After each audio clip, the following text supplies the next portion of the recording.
We'll be talking about Azure Advanced Threat Protection today, and my name is Idara Okmong. Our agenda for today is going to be go through introduction to identity theft. We'll talk about the solution that we are going to use or we can use to protect our identity or our organization from this theft. And we'll also try to show you how it works or how it looks so we can familiarize ourselves with this solution. So I'll be talking about identity theft in a bit. But before that, I will just talk about what identity is to us. Basically, identity is what distinguishes us, or is a distinct personality for each and every one of us. We all have our separate identities, and with this identity, we can now, in turn, have access to various resources, not just our personal resources. In this case, we'll be talking about organization resources. So, for my identity now, my identity is what allows me as a person to be able to have access to my own home in the first place. If I walk into my home because people know me and my identity is something that's accepted in that region, I am able now to have access to the resources in my house. I can go to my room. I can go to wherever I want in my house because of who I am. But a visitor will not have such access because the identity doesn't grant him such privileges. So first of all, we talk about the most common type of attack which we have. Well, we know about identities, the phishing attack, right? Where everyone now say or people send emails that will get to our users and they'll click on this link and put their credentials, and the attackers will have access to their passwords in plain text and their username and be able to access our company resources. And that's the most common type of identity attack. And that one, we try to be able to at least enlighten our end users to spot phishing mails or have things to protect our emails. But when it comes to other sophisticated or more sophisticated attacks to our identity, like we can see on my screen I'm sharing here, like the brute force attack and others that doesn't actually have to do with your end users, that the attacker attacks your infrastructure as a whole or attacks your network system without even trying to compromise any user from the user end. This now, how do we now give insight or provide reporting to be able to alert our IT admins that this has occurred or this is going to occur or this is a possible threat to our organization? So some of these common attacks, talking about the brute force attack, right? Where the attacker, what he does is he has an algorithm or an application that he has written that will help him to try at least to match passwords that are very common, or to come up with your username and maybe your organization name or whatever. Just tries to come up with random passwords, automatically attacking or retrying all of these passwords until he's possibly going to get the correct password that will grant him access to the organization. And all of these, most of these type of attacks, we will need something to be able to alert us towards such a breach, so we'll know how to strengthen our network or to focus on more secure protocols for our organization. Now, for the identity theft using the pass the hash attack, this is also another method of attack on our identity where the attacker doesn't even try to get your password in plain text or tries to get your password, right? He tries to get the encrypted password, which is even protected, and use that encryption with the hash of the password, which is the encrypted password, to have access to your resources in your organization. So attacks are really evolving, are getting more sophisticated, where the users or the attackers really do not have to even go through your end users or to try and decrypt your end user's password or breach protocols to intercept these passwords. They just try to use the encrypted password itself to try and gain access and maybe trick your domain controller into granting them access. And there's also the pass the ticket where your Kerberos ticket is intercepted and it's stolen from maybe one user's computer and tried to use the attacker tries to use this to access organization's resources. Now, your domain controllers, basically, when they are first set up, your Active Directory is first set up, there's a KRB, Kerberos ticket granting ticket account. This account is for mostly domain controllers that have or that can take change effects. That we write the domain controllers, not just read only domain controllers, right? So what this account does for you is to help you encrypt your Kerberos ticket and also has the password to decrypt it and grant access.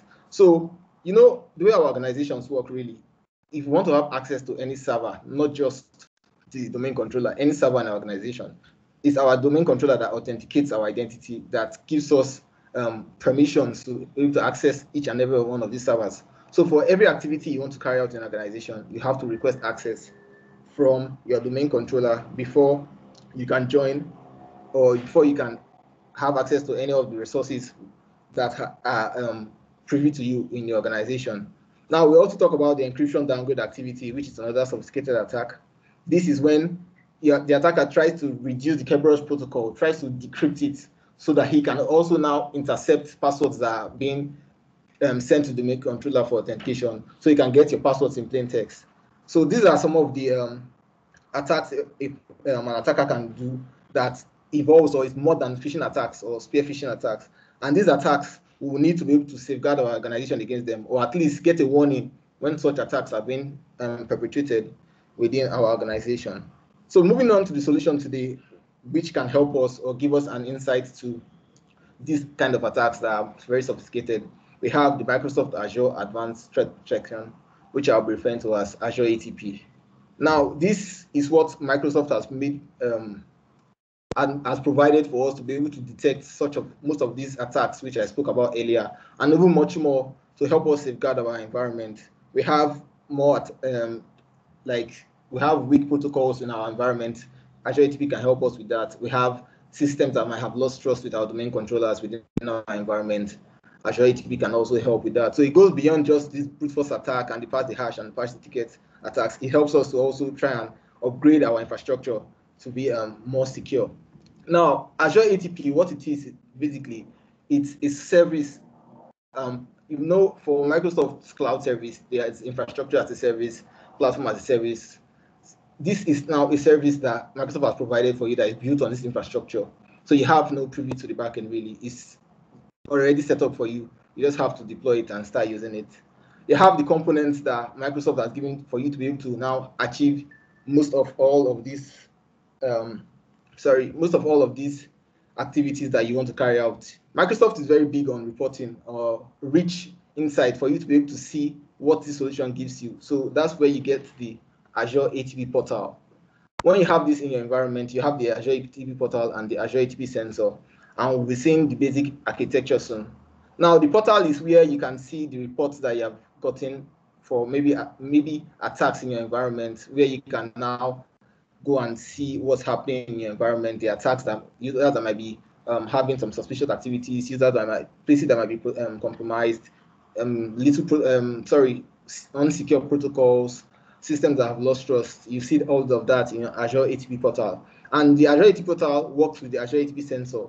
And this sensor is what actually reports its discovery to the Azure ATP portal. So the sensor is like the messenger or the errand boy that finds out what's going on in your environment and reports to the portal, where you can now gain access or gain visibility to see what's happening in your environment and also monitor this ongoing engagement. So the next engagement, or the next part of our presentation, will be the architecture of Azure ATP and how it works. And that will be taken by my colleague, Opeoluwa.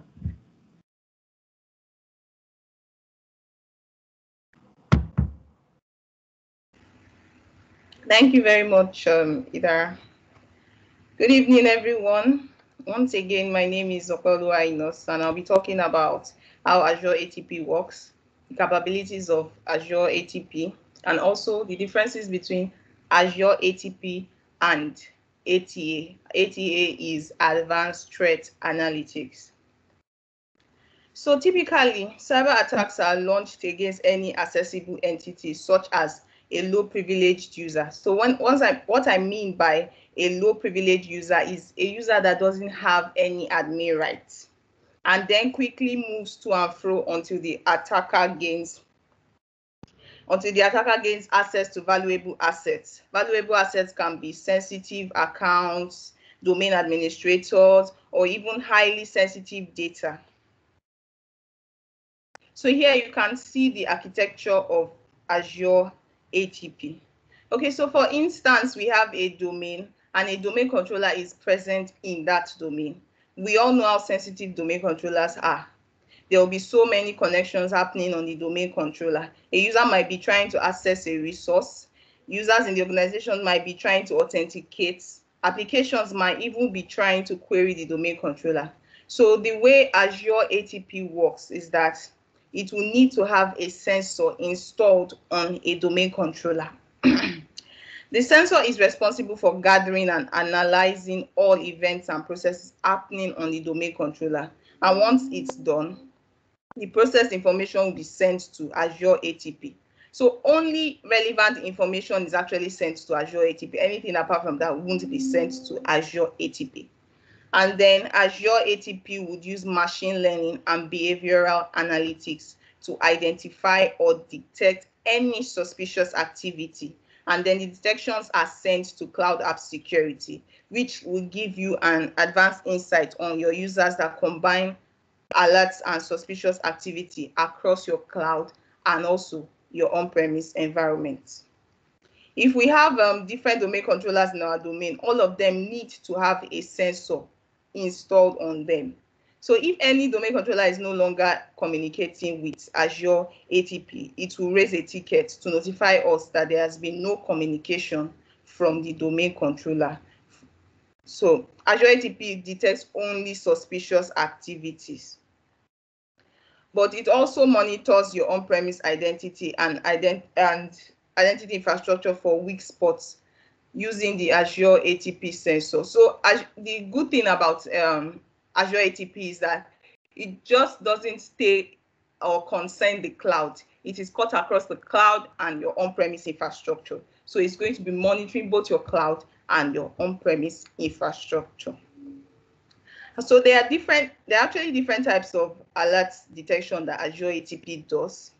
There is the true positive, which is a malicious action detected by Azure ATP. There is benign true positive, which is an action detected by Azure ATP that is real but not malicious. So this can occur when maybe you are in your organization and you're trying to initiate a penetration test or any known activity generated by an approved application. And lastly, there is a false positive, which is actually like a false alarm, meaning the activity didn't actually happen. Before I continue, I hope I'm not too fast. If I'm too fast, you can bring me back. So what are the things that we stand to benefit from using Azure ATP? So what do you think that we can get from switching to Azure ATP if we're already using another solution? So Azure ATP helps you to identify and track any malicious activity in your environment, including the pass the ticket, pass the hash, horizontal or vertical brute force attacks, DNS reconnaissance, unusual protocols, malicious service creation, and others. So ATP, with its end-to-end investigation experience by learning the behavior of your organization's users, so the users in your organization, Azure ATP can build a behavioral profile which helps to flag any suspicious activity. Azure ATP protects your organization from known and unknown attack vectors before they actually cause damage to your organization. So any cyber attack usually follows the following phases. Number one, the attacker gathers information about your environment. Secondly, the attacker spreads their surface inside the organization's network. And lastly, the attacker collects various information, including your users' credentials to start their activities. Azure ATP detects these suspicious activities throughout these different phases. So it immediately alerts you if all these suspicious activities have taken place. Azure ATP actually focuses on several phases of cyber attack kill chain, including reconnaissance, lateral movement cycle, and domain dominance, and also detect advanced attacks and inside threats before they can cause damages to your organization. So when I'm talking about lateral movement, what lateral movement actually means is when an attacker uses a non-sensitive account to gain access to your sensitive accounts through your network. So lateral movement is used by an attacker to identify and also gain access to the sensitive accounts and machines in your organization that share stored in credentials in account groups or machines. So lateral accounts can gain access to users that tend to, when they are asked to provide their username and password. You see some of our users, so that we can, because we tend to forget our password. So we don't want to forget it. We accept and we say, okay, save. There's a prompt that is to tell us that, do we want to save this password for future use? Then we say yes. And this is easy for an attacker to gain access. They can get the list of the credentials that have been saved, and immediately they have access to your domain. They have access to your user's account. There's nothing the attacker cannot do in your organization anymore. While domain dominance. So what happens during the phase of domain dominance? An attacker has already gained legitimate credentials to access your domain controller. That is the end. If an attacker gains access to your domain controller, there's nothing else. There's nothing more you can do, actually. Attackers' access to your domain controllers means all level of damages to your network will be done. And besides the immediate damage, attackers, especially sophisticated ones, they like to place additional insurance policy into your environment that they have compromised. So that's what happens during domain dominance. And these attackers ensure that even if they have been compromised and their actions have been discovered, they will still have additional avenue of persistence in your domain. So they'll still be able to access your domain. There's nothing you can do. Increasing their chances of long-term success. So once they have left something behind, they can still come into your domain anytime they want, even if they have been discovered. So that is what happens in domain dominance. Azure ATP also allows you to install decoy accounts that are set up for the sole purpose of identifying and tracking malicious activities within your network. So these decoy accounts are honey token accounts. So these honey token accounts, once you have set it up in your environment, once you see that your attackers have gained access to this account, you already know that, okay, this your organization has been compromised with this. So it allows you to set up decoy accounts called honey token accounts. And I also want to mention something. You can also integrate your SIEM solution with Azure ATP, whereby Azure ATP forwards security alerts and health alerts events to your SIEM solution. So I'm going to be showing you that in the demo, how you can integrate it with your SIEM solution, or where you can integrate it with your SIEM solution.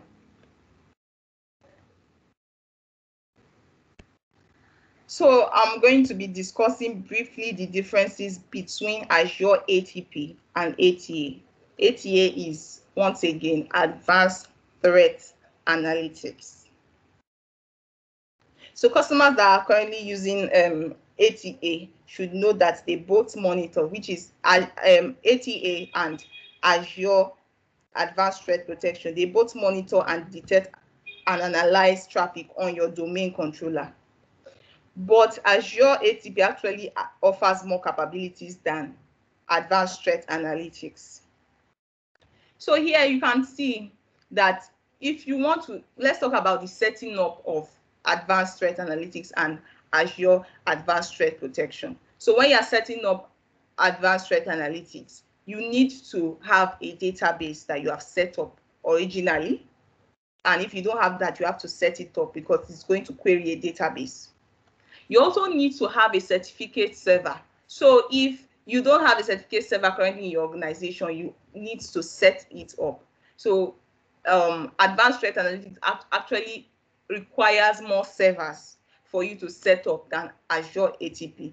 All Azure ATP requires you to do is just to install the sensors. Just install the sensors on an existing server. So you don't need to provision any server, no database, no certificate server with Azure ATP. You don't need to go through all that stress. So with Azure ATP, you just need to install the sensor.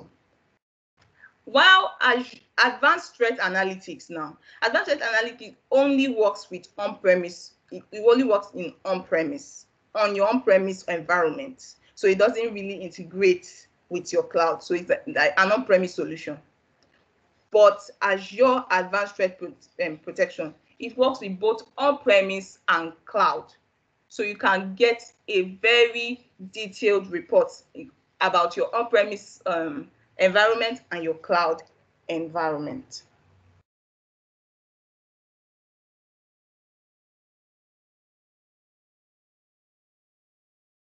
Okay, so Azure ATP actually supports multi-forest environments, unlike advanced threat protection.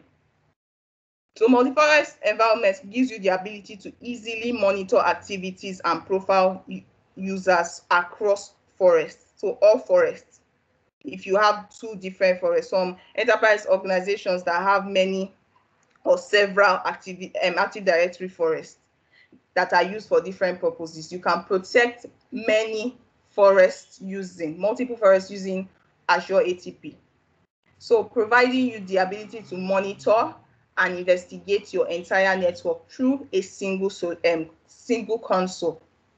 So to detect cross-forest activities, Azure ATP sensors query domain controllers in remote forests to create profiles for all entities involved, including the users and computers from remote forests. And it can be installed on all the domain controllers in your different forests. So if you are worried that, okay, if you have different forests, you only need to install on one. You are not meant to install on just one forest. So if you want to be able to monitor the two forests, you have to install the Azure ATP sensor on your domain controllers in your multiple forests.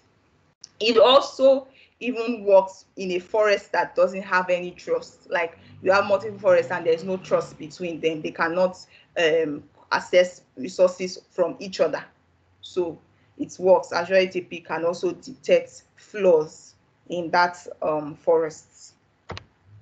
So with Azure ATP, you get identity security posture assessments. So these assessments include domain controllers with Prince Spooler activities. So you can get assessment of the domain controllers that have Prince Spooler services running in them.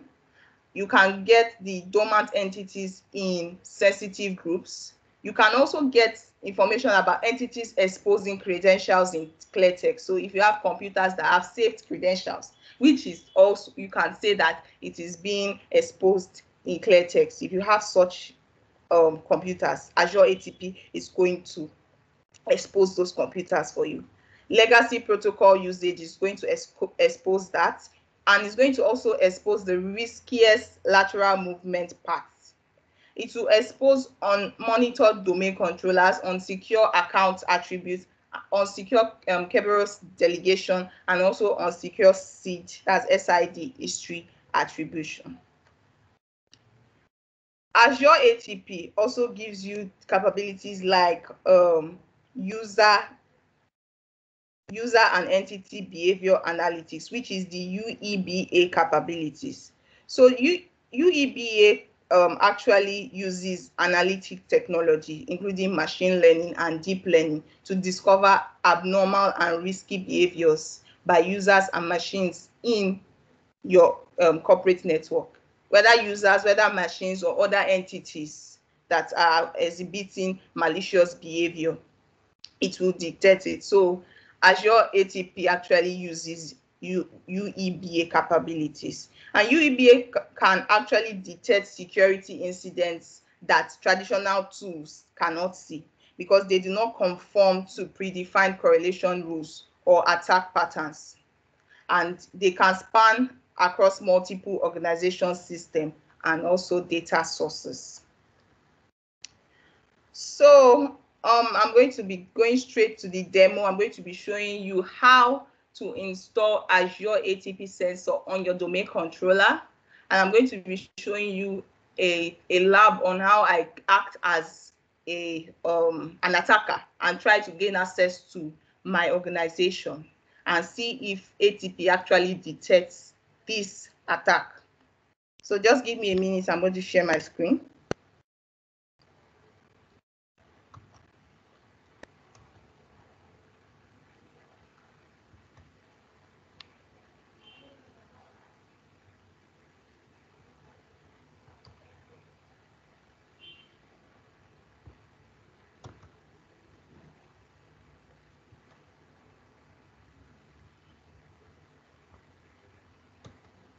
Okay, can you see my screen clearly? Yes, we Can you can. see my screen? Yes, we can. Yes, we can. Okay, so I'm going to access my domain controller. This is my second domain controller in my organization called triplejoy.com. So I'm going to be signing in as an administrator. I want to install the ATP sensor.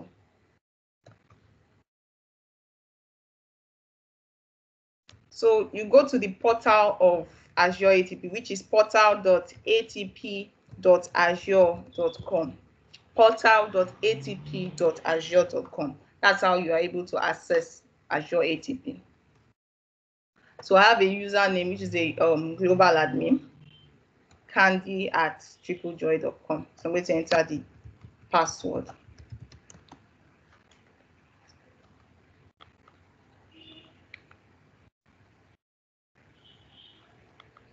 Okay, so give me some time. I need to enter my second level of authentication.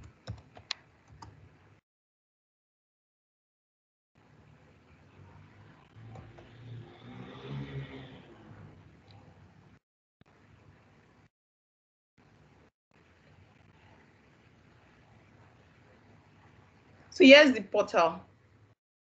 This is the Azure ATP console. So I'm going to go to configuration, this wheel icon. Now I want to download the sensor. So I don't really have a fast internet, so I won't download. I already have it on my machine. I already have it on my machine, so I won't need to download it.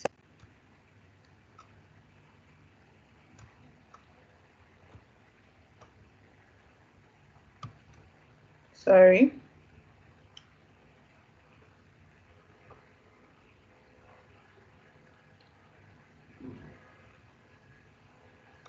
So it's currently here. So I'm going to just click on the install tool, Azure ATP sensor setup, and run it. To install the sensor is actually very easy. It doesn't really take time, doesn't need any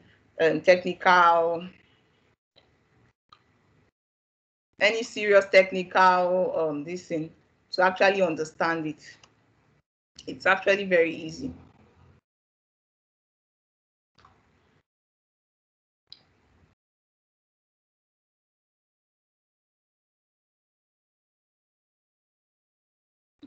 So the installation is going to take a bit of time. In the meantime, while the installation is ongoing, I'll just be showing you other parts of the settings, the things that you can actually set up. So I currently have two sensors that I've installed, one on my domain controller and one on my file server. The one on my file server is the standalone sensor, while the one on my domain controller is the normal sensor. So if you come here, so you can choose to allow domain controllers to restart during updates. That's if there is an Azure ATP update that has been pushed to your domain controller, do you want it to restart? And it takes 72 hours to actually be up to date. So I've not configured anything here, but if you want to configure, you just come here. If you want to delay the update, you can click on delayed updates and click on. Or if you don't want to, you can leave it. So this is the place where you have, if you have multiple forests, this is where you come to actually, if you have multiple forests. Let me close this. So I already have one forest in my organization. That is why I've set up the forest credentials here. TripleJoy as administrator, so I need to use an administrator's account, administrative account to set it up. Then if I have another forest, I just click on add credentials here. So you keep clicking on add credentials if you have like 5 different forests that you need to add. So just to add the forest, you provide the username, you provide the password, and you provide the domain name. So that's how to add multiple forests in Azure ATP. Then if you have your VPN that you want to integrate with Azure ATP, you can come here and set it up. did I mention that Azure ATP, because it's a cloud solution and it sits right on Azure, it integrates with every single cloud solution, with your Windows Defender ATP, Office 365 ATP, even your Cloud App Security integrates with Azure ATP. It also integrates with your Office 365 to get your usernames and your groups and other entities that are joined to your domain if you have an hybrid infrastructure existing. So I don't currently have a Windows Defender ATP license, so I can't set it up. But if you have that, it's actually easy for you to set up. And this is where I talked about the Honey token account, decoy accounts that you can set up to act as attackers. So this is where you set it up. So if you have an account that you want to set up as a Honey token account, you can set it up here. Then if you want to add things like exclude things that you don't want to be scanned during this Azure ATP scanning, you can put what you don't want to be scanned, maybe certain IP addresses and subnet you want to exclude from being scanned. You put it here, you put computers. You can also choose, depending on what you want to exclude. There are different things that you might want to exclude here. Then you click on it. So under the notification here, so this you set it up when you want to get notified if there has been an attack, or maybe an alert. Maybe even if it's not an attack, maybe an alert that maybe the domain controller health is not healthy. Your domain controllers are not healthy. There's a need to change your password if there's something like that. You can configure it here to send to your email address. All you need to do is just add your email address. It gets all the email addresses from your Office 365 automatically. So you just type the email address. So imagine if I want to add Joshua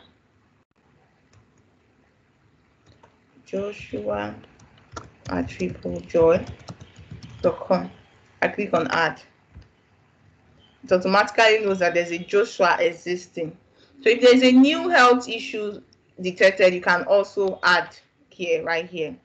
You can add the user that you want to be notified.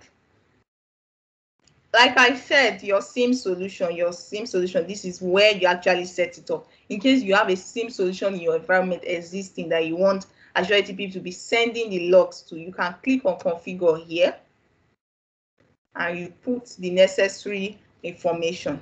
But I don't have a SIEM solution, so I'm going to skip it. Then if you want to get scheduled reports from Azure ATP for a specific period of time, maybe you want to be getting reports, a detailed report every Friday, you can choose to set it, and you can set the email address that you want to be receiving this. So if I click on edit here, I can select whether I want it daily, monthly, or weekly. I can select when weekly, if it is Tuesday, Friday, Wednesday, anytime I want, and I can select the time I want it to be delivered. So every Friday by 12 p.m., this particular user is going to get a detailed report on the summary of alerts and health issues. So here, this manage role group is actually for the administrative accounts that are concerned with Azure ATP. So if you want someone in your organization to have access to this ATP portal, so you're going to click on there and it will take you to aadportal.azure.com, which is the Active Directory portal, Azure Active Directory portal.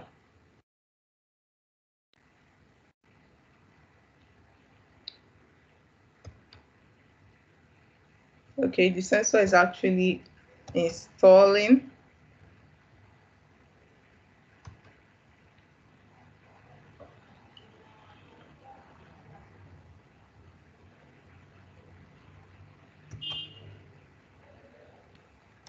So I'm going to enter my password. It needs to re-verify me. So there are certain groups that you need to be part of before you have access to the Azure ATP portal. Groups like the Azure ATP administrator, Azure ATP users. So if you want to be able to view and be able to also edit things on the Azure ATP portal, you have to add a user to the Azure ATP administrator. Or if you want to just give the user view rights, whereby the user cannot edit anything, but the user can view things like view reports and view alerts. You give the user Azure ATP viewer rights. It's a group.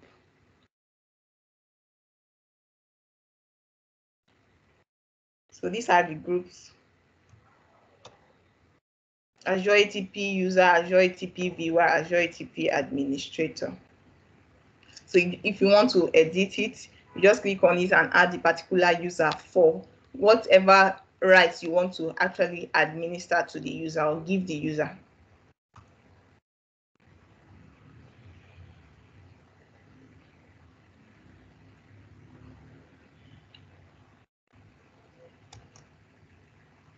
Sorry that the installation is actually taking this long. It doesn't really take this long. It's actually internet connection. So if the internet is slow, it can take more time to install. So in the meantime, I can simulate an attack. While this is installing, I want to simulate an attack using a system that has been compromised. So I have a system that has been compromised. It's called clientele. So I'm going to sign in with a user.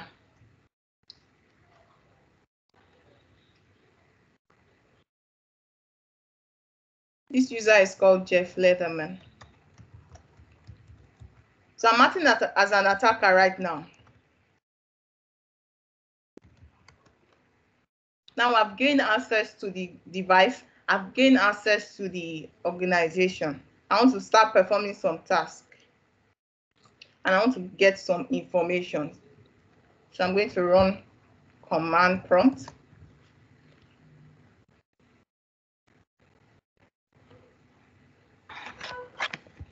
So I'm going to type nslookup.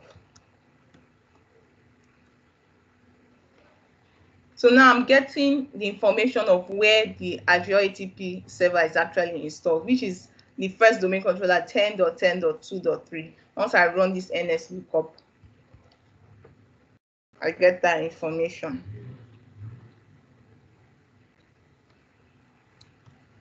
So if I know the FQDN of the domain controller, I type it here. Oh, sorry, the FQDN of domain controller, server dc.triplejoy.com.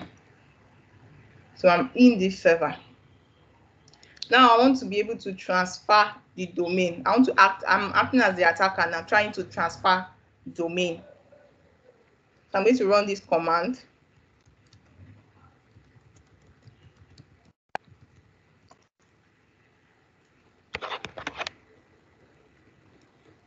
So yes, this is what I'm supposed to get.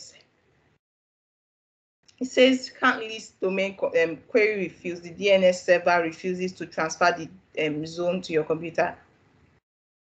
I should check this zone transfer settings. So this is what I'm supposed to actually get. I'm supposed to get an error.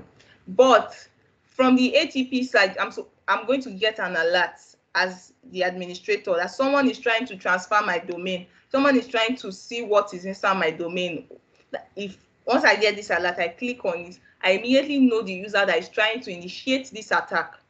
I know where it's coming from, the particular machine that it is coming from, the particular user that it is coming from, and the particular thing that is trying to initiate. I will see that on Azure ATP.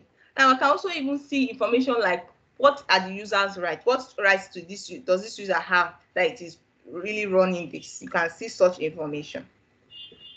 So I'm also going to try to initiate another thing. I want to be able to list the groups. I want to be able to use the users that have signed in.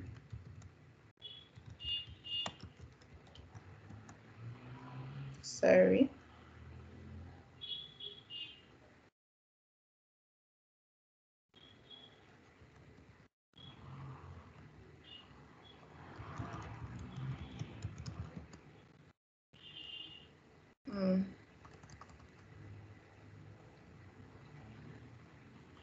this command. Okay, it's giving me an access denied command. Let me try this other command. Let's go. Okay.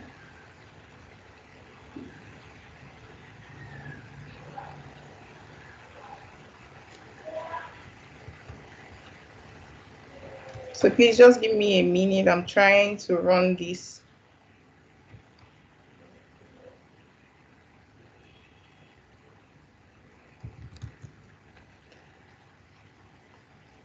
CMD.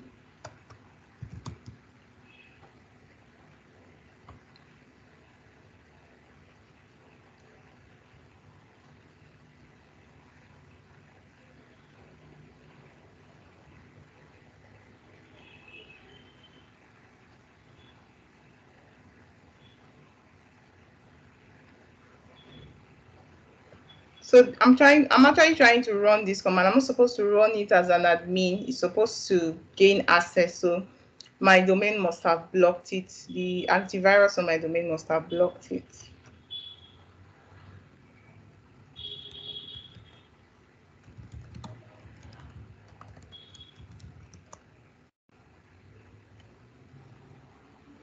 Okay.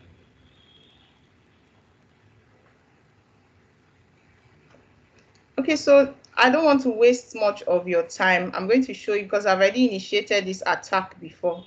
I'm going to show you what it looks like when ATP has caught this attack.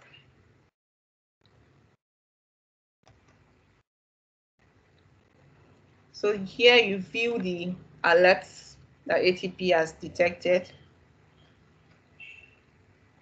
So you come here, click on this.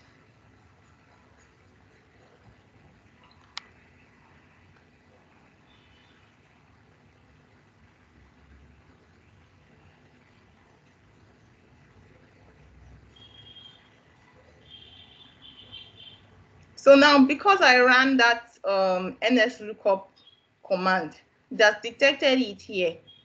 So if I click on this alert, which is network mapping reconnaissance, so if I click on it, it's going to tell me what has occurred to give this error, to give this alert. So this test PC, which was the compromised computer that we ran the command on, is trying to run some DNS queries to the domain controller. So it gives the domain controller, the particular domain controller is trying to query. And it's telling you that this test PC, so ATP is telling you that this test PC, that's the compromised PC, is not a DNS server. It gives you such information. And this test PC requested unusual large amounts of DNS records using AXFR requests. So AXFR requests are actually requests that are done to replicate the databases on the DNS server. So it's telling you that it tried to request unusual large amount of this request, resolving to this our domain. And it also tells you the IP address of the test PC that is trying to gain access to this our domain controller, which is 10.10.2.52. So if I click and drill more to the test PC, if I drill down and click on this test PC,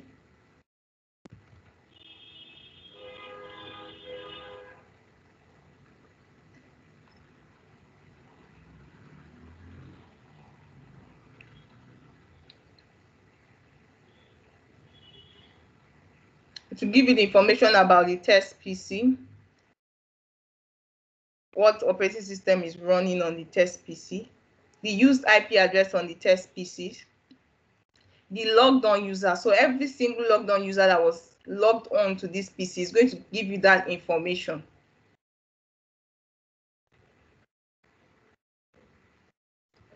Sorry about my internet, it's kind of slow.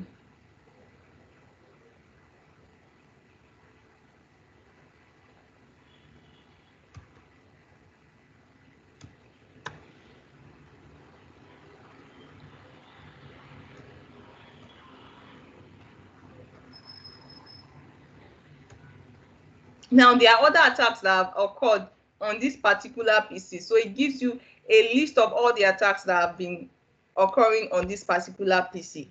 You see that there is the networking mapping reconnaissance, which is the one that we use the NSLOOKUP to achieve. There was also honey token activity that was done on this PC. Then you can see user and group membership reconnaissance. So that particular test that I was trying to do, the attacker was trying to do, was to allow the attacker to gain access to the groups, the users on that particular PC. And once he gains access to the groups and the users, he knows the groups that are existing on the PC. Now he wants to drill down more into the users that are members of that particular group. So it got access to users that are in enterprise admin on the domain controller, users that are part of domain administrators on domain controller. So the attacker got that access. Now ATP alerts the administrator that this has gone on and it needs to be looked at. So it tells you that this is the particular user that initiated this test. Jeff Lederman initiated this particular activity on test PC, and it now lists the two sensitive groups that it initiated it on. So if I click on this, it will list the sensitive group, which is domain admin, like I said, and enterprise admin. So it gains access to who is part of this and who is part of this group. So if I even click on this particular user now, I want to see the rights, like I said, the rights that this user has. So if I click on the directory data,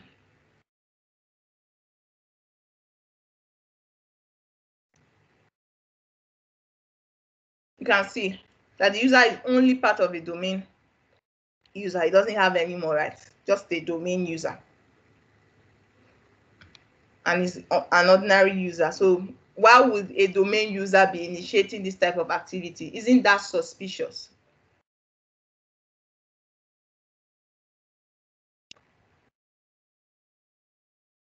So I want to also click on the domain controller. So let me go back.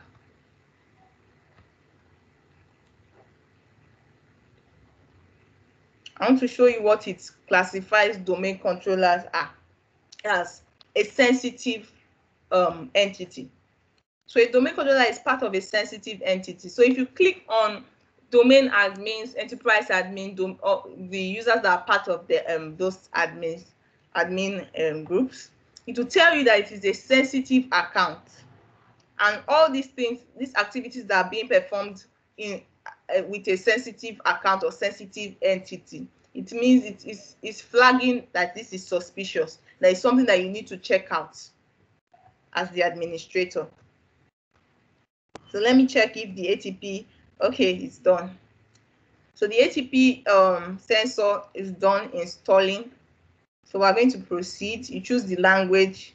You can choose any language. If you understand the rest of this language, you can choose them. I'm going to choose English. That's actually the only language I understand. And since this is a domain controller, okay, the domain controller doesn't meet the minimum ITR.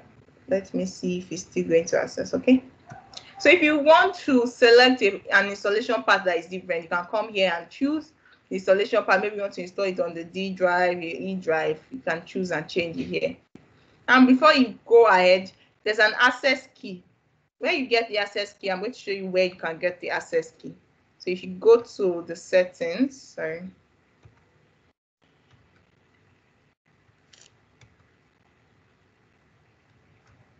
I'm really, really sorry. The domain controller is acting up, so let me not waste much of your time. Let me just access it here.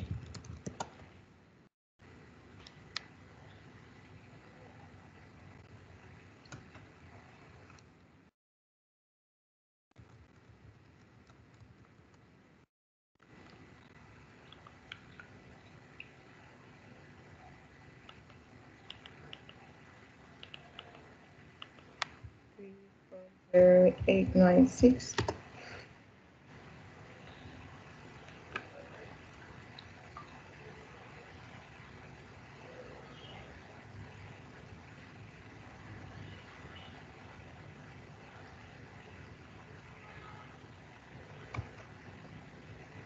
So you come to configuration and click on sensors. Then you click, this is where you see the key. So if you want to regenerate another key, you can click on regenerate key. But I've already been provided a key, so I'm just going to copy this key.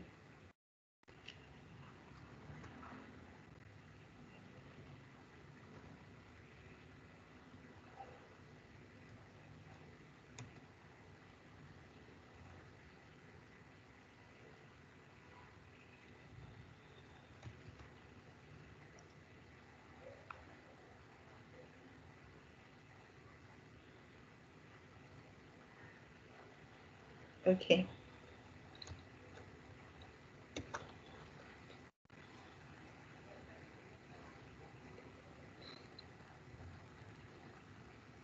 So I want to paste the key on the installation.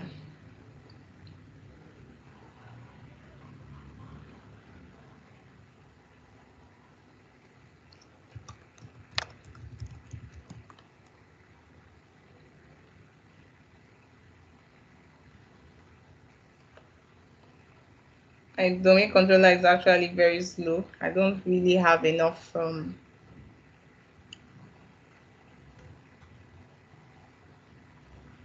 RAM to give it.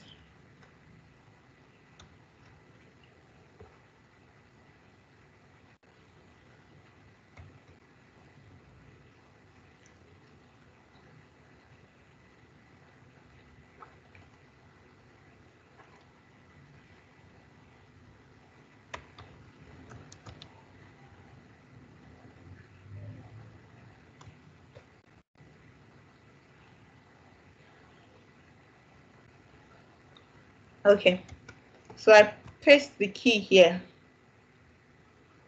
the key that I have copied, and click on install.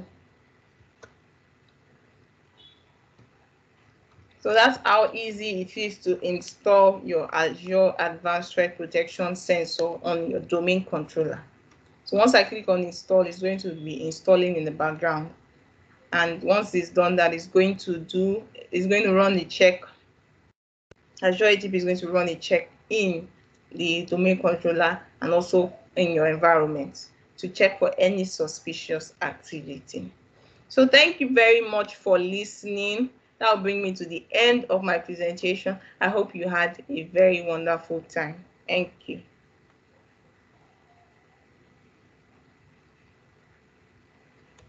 Thank you, Opeoluwa Enos and Idara Opong. Please, if we have any question, this is the time to ask your question. So you can signify by raise of hand, or you can drop the question on the chat window. Thank you. Yeah, Emmanuel, thank you. I think there are some questions that have been dropped already in the chat window. Okay. Let me address it. Rahim. So I think I'll be taking the first question. He says, what is the difference between Azure ATP and Windows Defender ATP, or which is now Microsoft Defender ATP? Okay, first off, Microsoft Threat Protection really is like a suite of all of these solutions. We have the Office 365 ATP, we have the Azure ATP, we have the Windows Defender ATP, which is now Microsoft Defender ATP, and we also have the Microsoft Cloud App Security. Azure ATP is for monitoring network passing that hits your domain controller. So it gives you just mostly reporting on activities, protocols, and requests, authentications, authorizations that now are hitting your domain controllers. So it gives you that report, so you can have an insight to what is happening on your Active Directory, basically around your network, all around your network from whatever device. While Windows Defender ATP is more of endpoint security, and Windows Defender ATP gives you like more of an antivirus kind of feeling. So it helps you protect from breaches, and it also helps you remediate from when breaches have occurred. So it's like protecting your endpoint devices, while Azure ATP is more of a reporting tool that gives you insight to what's happening in your environment. Now, I don't know if that answers your first question.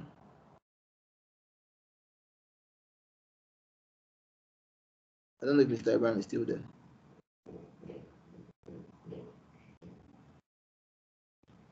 Can anyone hear me? Okay, I think he says yes. Yeah.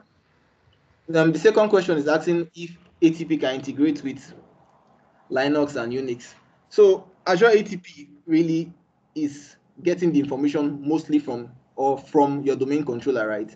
So if it has been installed on your domain controller, irrespective of the machine that is trying to authenticate to this domain controller. So if you are using a Linux machine trying that authenticates or gets authorization from the domain controller, or a Mac PC, whatever platform you are trying to access the organization's resources from, as long as it requires authentication from your domain controller, from your Windows Active Directory, it's able to generate reports from all of these protocols that these resources use to authenticate to your domain controller. And okay, just to digress a bit, Microsoft Defender ATP, which is like the endpoint protection, also is beginning to now integrate also with other forms of operating systems like the Linux as well. So that's just by the wayside. And your third question says, how do you create sensors on machines that do not talk to the internet? So Azure ATP is a cloud-based solution. So you require the internet for you to be able to consume such service. So if you have a domain controller, right, that you don't allow to access the internet, you can have a standalone sensor. So on that machine where you install the ATP sensor, and to be able to get information from your domain controller, and that machine that you have installed the sensor will be able to reach the internet. So that's what you do in that case, if you don't want to allow your domain controllers have access to the internet, because it's a cloud-based solution. It requires the internet to get its report.